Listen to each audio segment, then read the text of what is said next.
사도신경으로 우리 신앙을 고백하며 새벽 예배 하나님께 올려드리겠습니다. 전능하사 천지를 만드신 하나님 아버지를 내가 믿사오며 그 외아들 우리 주 예수 그리스도를 믿사오니 이는 성령으로 잉태하사 동정녀 마리아에게 나시고 본디오 빌라도에게 고난을 받으사 십자가에 못 박혀 죽으시고 장사한 지 사흘 만에 죽은 자 가운데서 다시 살아나시며 하늘에 오르사 전능하신 하나님 우편에 앉아 계시다가 저리로서 산자와 죽은 자를 심판하러 오시리라.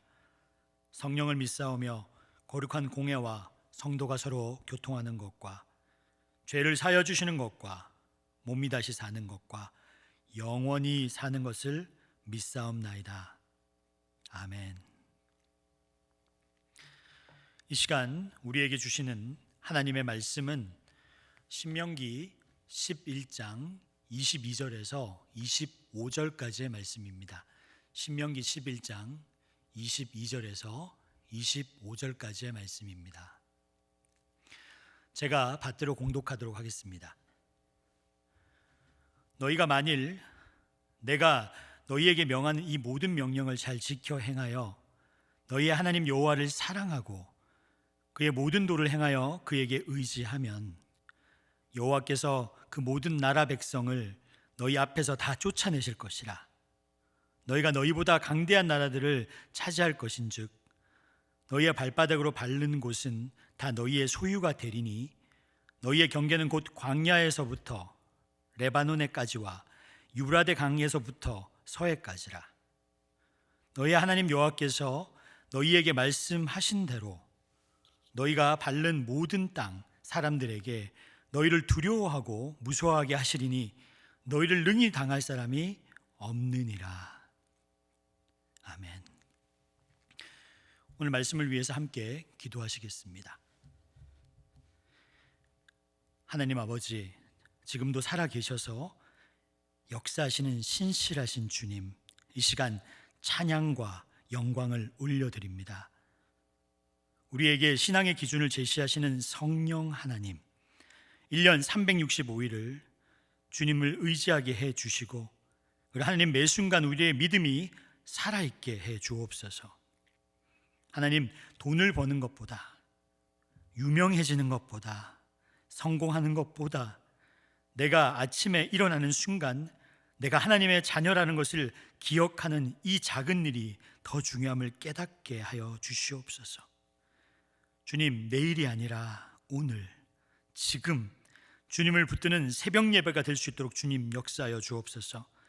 하나님 아버지, 온전히 주님을 붙드는 한사랑교회 성도가 되기를 간절히 원합니다. 이 시간 주님께 예물을 드립니다. 이 예물이 하나님 나라를 확장하는 데 쓰여질 수 있도록 주님 인도하여 주시옵소서.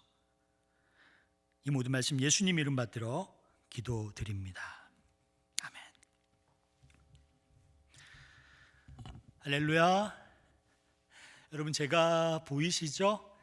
네, 4월 30일입니다. 새벽이 밝았습니다. 오늘 함께 나누는 말씀 보면서 오늘 은혜 많이 받으시길 바랍니다.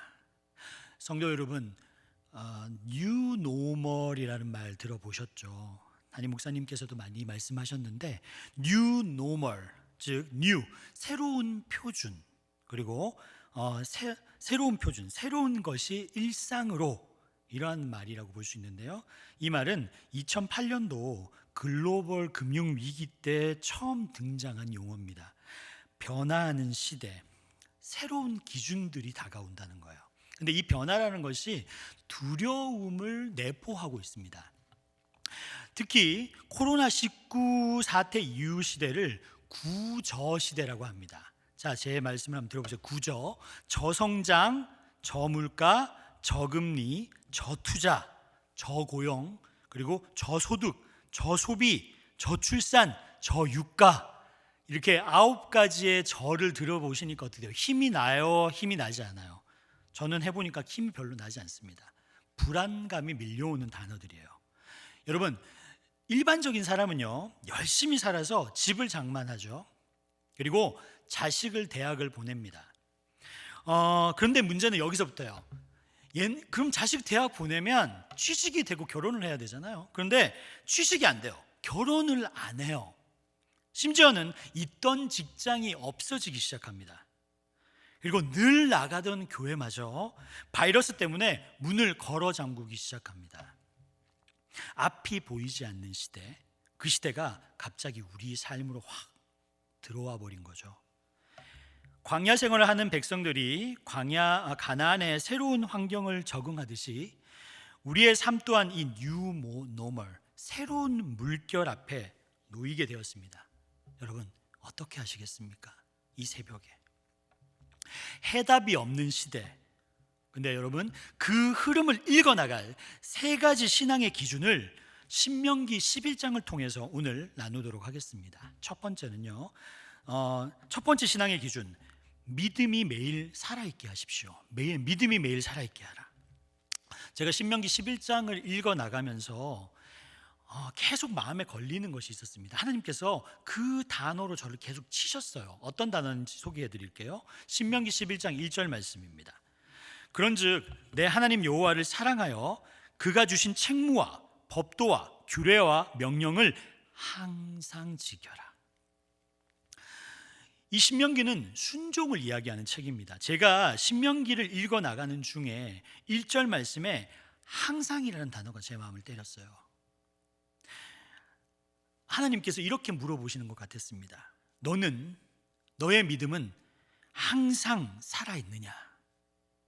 너의 믿음이 가끔 살아있느냐? 매일 살아있느냐? 물어보시는 거예요. 그때 저는 깨달았습니다. 여러분, 믿음이라는 것은 매일 살아있어야 되는 거구나. 저와 여러분이 여러분의 믿음이 365일 살아있는 믿음이 되기를 주님의 이름으로 축원합니다. 이렇게 변화가 급격하게 일어나는 시대에서 신앙이라는 것은 매일 살아있어야지 가끔 살아있으면 안 됩니다. 6일 동안 믿음이 없는 사람처럼 살아가다가 주일날 믿음이 있는 사람처럼 탁 등장하지 말고 매일 믿음이 살아있는 사람으로 이 땅을 살아간다면 얼마나 기쁜 일이 될까요? 어느 곳에 있든지 365일 매일 신앙인으로 살아간다는 것, 그것을 가르쳐 주기 위해서 바로 신명기를 썼습니다.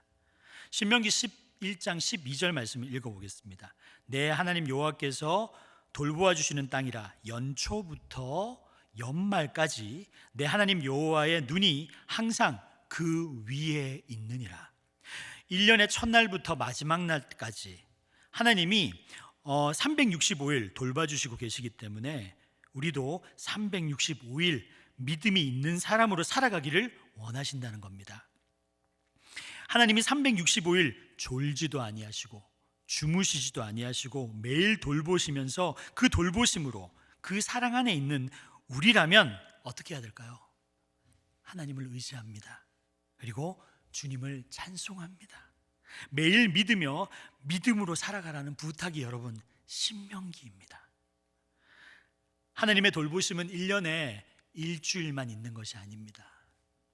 내가 살든지 죽든지 365일 동안 하나님은 우리 한 사람 한 사람을 붙들어 주셔서 이끌어 주시고 그리고 우리를 살게 해 주실 줄 믿습니다. 그러므로 우리의 믿음은 1년에 며칠이 살아 있어야 된다고요? 365일 살아 계셔야 됩니다. 두 번째 신앙의 기준을 말씀드립니다. 하나님의 말씀이 인생의 해답이 되게 하십시오. 변화의 시대는 우리의 가치관을 흔들어 놓습니다. 특히 요즘 돈의 흐름에 대한 말이 난무합니다. 4월 21일자 헤럴드 경제를 읽어보면 코로나19 시대에 재테크 수단으로 27%가 주식을 뽑았다고 합니다. 주식은 정보에 민감해야 되기 때문에 여러 가지 돈의 이야기들이 우리를 흔들어 놓습니다. 이 돈의 소리 앞에 매일 우리가 믿음을 유지하려면 말씀을 붙들면서 살아야 됩니다. 특히 가정에서요. 신명기 11장 19절의 말씀을 읽어보면 또 그것을 너희 자녀에게 가르치며 집에 앉았을 때든지 길을 갈 때든지 누워 있을 때든지 일어날 때든지 이 말씀을 강론하고 누워 있다는 것은 밤이고요. 그리고 일어난다는 것은 아침이에요. 매일 에브리데이 하나님의 말씀을 가르치라고 합니다. 근데 여러분, 매일 하나님의 말씀 우리가 가르칠 수 있을까요? 사실 미안한 이야기지만 어른들도 이렇게 말씀을 못 가지고 있을 때가 있습니다. 여러분, 자녀들에게 말씀을 주려면 우리가 말씀을 정말 많이 가지고 있어야 됩니다. 우리가 말씀을 먹고 살아야 됩니다. 그것이 양식이 되어야 됩니다. 신명기는 말씀이 얼마나 중요한지 가르쳐주는 책입니다. 자녀들이 누워있을 때, 잠들 때, 아침에 일어날 때 매일 말씀을 가르치는 거예요. 이것을 지나가는 소리로 여러분 듣지 마십시오. 그러면 질문은 이거죠. 왜 그렇게 말씀을 강조하는 거죠? 왜 그렇게 말씀을 하루 종일 붙들고 살라는 겁니까? 이것은 주님의 이유가 분명히 있습니다. 여러분, 우리가 지금처럼 어려운 일을 당할 때 당신의 가슴에서 말씀이 튀어나오게 하라는 겁니다. 어려운 문제, 고난 속에 들어갈 때 하나님, 말씀을 채운 사람은 말씀이 나옵니다. 가슴 속에 무슨 문제를 만나면 말씀이 튀어나오게 되어 있어요. 오늘 새벽 예배를 드리는 우리 가족들 옆구리를 한번 퍽 찔러보세요. 아파 이렇게 얘기하는지 아니면 할렐루야 주여 이렇게 이야기하는지. 여러분, 그냥 이것은 그냥 되는 것이 아닙니다. 여러분, 한번 상상해 보세요. 말씀이 없으면 예수님도 그렇게 얘기하셨습니다. 너희의 가슴에 마음에 쌓은 악이 나오게 된다. 말씀이 없으면 악이 나와요. 선으로 말씀을 쌓으면 선한 것이 나옵니다. 말씀을 뼛속에, 가슴 속에 새기고 사는 사람은 고난 중에, 여러분, 고난 중에 나의 힘이 되신 여호와여, 주님을 사랑합니다. 그리고 질병으로 죽을 병이 걸리면 두렵고 힘들죠. 그때 말씀이 나옵니다. 여호와는 나의 힘이요 구원이시요 생명이시니 내가 누구를 두려워하리요.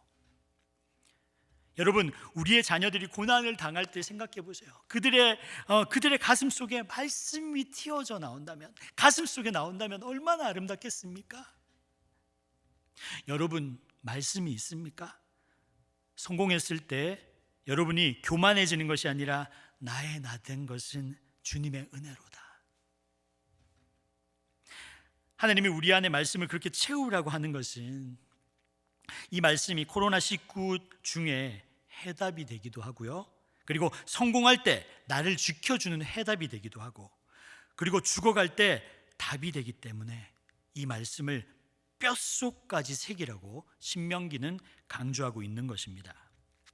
만약에 말씀이 없으면 감정이 나옵니다. 억울함이 나옵니다. 불평이 나와요. 근데 말씀을 가진 자는 나의 힘이 되신 여호와여, 내가 주를 사랑하나이다. 주는 나의 반석이시며 나의 요새시라. 여러분이 만약에 쓰러진다면, 그리고 여러분의 인생에 바닥을 칠 때 여러분의 인생에서 여러분은 무엇이 나오겠습니까? 여러분 안에 분노가 나온다면 그것이 인생의 답이에요. 왜 말씀을 가르쳐라, 뼛속에 새기라고 가르치는 줄 아십니까? 왜 그렇게 이야기하는 줄 아세요? 말씀을 가진 자는요, 모든 문제의 답이 말씀입니다. New normal, 우리가 새로운 변화 앞에서 여러분 말씀을 기준으로 삼는다면 그것이 새로운 신앙의 기준이 될 줄 믿습니다. 하나님의 말씀이 인생의 해답이 되는 여러분이 되시기를 바랍니다. 이제 마지막으로 세 번째 신앙의 기준을 나누도록 할게요. 여러분, 능히 당할 자가 없게 하십시오. 신명기 11장 22절과 25절의 말씀을 제가 읽어드립니다. 너희가 만일 내가 너희에게 명하는 이 모든 명령을 잘 지켜 행하여 너희의 하나님 여호와를 사랑하고 그의 모든 도를 행하여 그에게 의지하면, 25절, 너희 하나님 여호와께서 너희에게 말씀하신 대로 너희가 밟는 모든 땅 사람들에게 너희를 두려워하고 무서워하게 하리니 너희를 능히 당할 사람이 없으리라. 할렐루야. 너희를 능히 당할 사람이 없으리라. 이런 말씀이 나오면 저절로 아멘이라고 나오죠, 이 새벽에. 근데 New Normal, 그리고 새로운 기준, 변화가 몰려옵니다. 우리가 가나안 땅에 들어가게 됩니다. 이 새로운 땅, 이 새로운 시대에서 가나안 사람들, 즉 세상 사람들이 우리를 어떻게 해요? 두려워한다는 겁니다. 저는 예수 믿는 사람들이 이렇게 했으면 좋겠어요. 우리가 가면 우리를 보고 사탄이 두려워 떠는 겁니다. 새로운 시대의 영적인 기준, 삶의 기준을 제시하는 사람들이 되는 겁니다. 이게 예수를 믿는 사람이요, 사탄이 두려워 떠는 거예요. 그런데 너희를 능히 당할 사람이 없도록 하나님이 하신다는데, 이렇게 하시는 근거가 과연 뭘까요? 어디에서 이렇게 하나님께서 우리를 어떤 사람을 만나도 당할 사람이 없게 하리라고 하시는 걸까요? 그것은 아주 작은 실천에서 비롯됩니다. 신명기 11장 22절의 말씀입니다. 너희가 만일 내가 너희에게 명령하는 이 명령을 잘 지켜 행하여 너희의 하나님 여호와를 사랑하고 그의 모든 도를 행하여 그에게 의지하면. 여러분, 믿음이 뭐냐 하면 주님을 사랑하는 것이 믿음입니다. 무슨 말씀이냐 하면 주님이 필요하시면 안 됩니다. 필요하면 도구가 되는 겁니다. 주님을 사랑하는 것이 믿음인 줄로 믿습니다.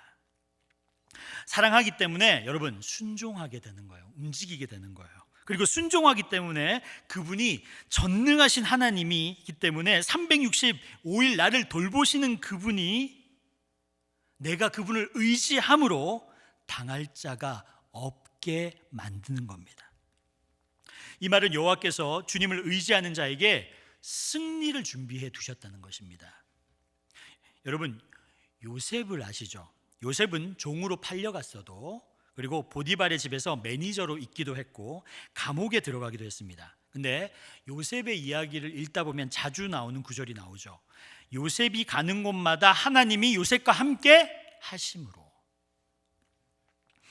요셉이 어느 곳을 가든지 하나님을 의지하며, 그리고 하나님을 의지하니까 하나님이 함께 하시는 겁니다. 세상 사람들이 그에게 하나님이 계시다는 것을 알게 되었어요. 우리의 이야기를 한번 해볼까요? 하나님을 안 믿는 사람들이 우리가 말씀을 가지고 살고 주님을 의지하면 우리 안에 하나님이 계신 것을 누가 알아요? 다른 사람들이 알게 된다는 겁니다. 말씀을 그렇게 붙들고 살았던 대표적인 인물 중에 하나가 다니엘과 세 친구들입니다. 다니엘과 세 친구는 삶과 죽음을 넘나들였어요. 하나님의 말씀을 지키고 하나님을 의지하는데 죽어도 지켜나갔습니다. 그랬더니 누가 알게 됐죠? 느부갓네살 왕과 모든 신하들이 저 사람 안에 하나님이 거한다는 걸 알게 되었습니다. 안 믿는 사람도 우리 안에 하나님이 거하시는지 안 거하시는지 안다는 겁니다. 어떻게 해야 되냐면 하나님을 의지하면, 그렇게 하나님을 붙들고 의지하는 사람에게 하나님은 뭐라고 약속하시냐 하면요, 능히 당할 자가 없느니라. 요셉이 총리가 되는 날을 한번 상상해 보십시오. 아주 특별한 날입니다. 그 특별한 날이 여러분 아무에게나 찾아오는 날이 될까요? 요셉의 총로가 되는 날은 매일매일 요셉이 주님을 의지함으로 인해서 때가 찼을 때, 하나님의 때가 찼을 때 바로 오는 그날입니다. 이 때가 찰 때, 하나님의 때가 찰 때 그날이 오는 것입니다. 코로나 사태 이후가 어떻게 될지 궁금하시죠? 저도 궁금합니다. 근데 그보다 더 중요한 건 뭐냐면 매일매일 하나님을 의지하는 것이 더 중요합니다. 그리고 뭐가 중요하냐면 오늘 이 시간 순종하는 것이 더 중요합니다. 저와 여러분의 인생도 똑같습니다. 내가 오늘 순종하면 아무 일도 일어나지 않는 것 같습니다. 큰일이 일어나지 않는 것 같아요. 그런데 내가 작은 순종을 하게 되면 주님께서는 죽음을 이길 수 있는 다니엘의 승리, 이 어려움을 이길 수 있는 승리를 준비해 놓고 기다리신다는 사실을 명심하시기를 바랍니다. 전 세계가 전염병 팬데믹에 놓여 있습니다. 두려움이 가득한 이 시대에 성경은 우리에게 아주 중요한 것을 가르쳐주고 있습니다. 여러분, 유명해지는 것보다, 그리고 성공하는 것보다 아주 중요한 작은 일이 있다는 겁니다. 그것은 매일 아침에 눈을 뜨면 우리가 하나님의 자녀임을 기억하는 겁니다. 그리고 그분의 말씀을 새기고 매일 하나님을 의지하는 겁니다. 그렇게 매일 하나님을 의지하는 사람은 어떤 어려움이 있어도 1년 365일이 특별한 날이 되어 모든 것을 감당할 수 있는 행복한 사람이 될 줄을 믿습니다.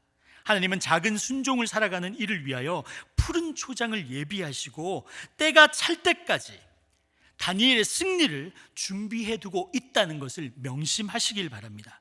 이러한 매일의 순종은 우리 안에 연습되어서 내가 누구를 의지하고 있는지 큰 위기가 닥쳤을 때 보여주는 신앙의 기준이 될 것을 믿습니다. 이런 축복을 누리며 살아가는 우리 모든 성도님들이 되시기를, 그리고 매일을 특별한 날로 바꾸는 행복한 여러분이 되시기를 주님의 이름으로 축원합니다. 할렐루야. 우리 주기도문으로 오늘 예배를 마치도록 하겠습니다. 하늘에 계신 우리 아버지여, 이름이 거룩히 여김을 받으시오며 나라가 임하시오며 뜻이 하늘에서 이루어진 것 같이 땅에서도 이루어지이다. 오늘 우리에게 일용할 양식을 주시옵고 우리가 우리에게 죄 지은 자를 사하여 준 것 같이 우리 죄를 사하여 주시옵고 우리를 시험에 들게 하지 마시옵고 다만 악에서 구하시옵소서. 나라와 권세와 영광이 아버지께 영원히 있사옵나이다. 아멘.